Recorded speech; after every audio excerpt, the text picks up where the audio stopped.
Ngayon naman ay pag-aaralan natin at pagsasanayan kung paano mag-divide ng fraction. Unahin natin ang 1/2 divided by 2/3.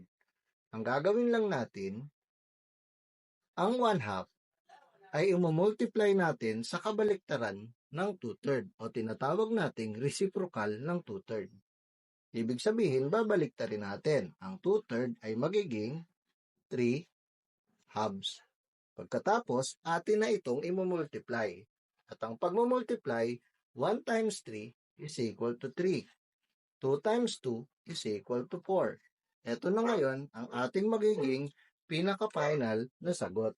3/4. Ngayon naman, dito naman sa ating pangalawang halimbawa. 3/4. Ang gagawin natin, imumultiply natin siya uli sa kabaliktaran ng 4/5. Kaya ito ay magiging 5/4. Ngayon, maaari na tayong mag-multiply.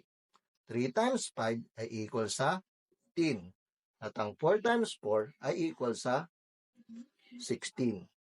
Ngayon, maaari nang ito na ang ating maging final answer dahil hindi naman sila divisible sa kahit na anong number, ang kanyang numerator at ang kanyang denominator.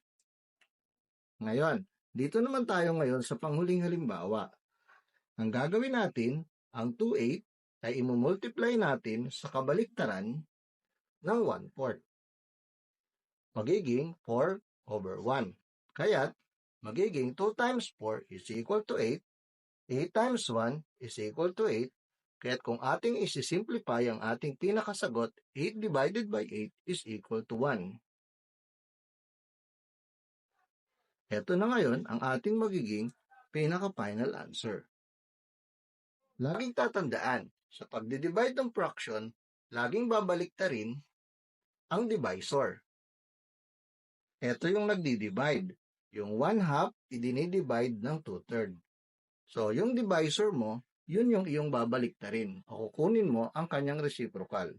Lagi nating pagsanayan upang tayo ay maging mahusay.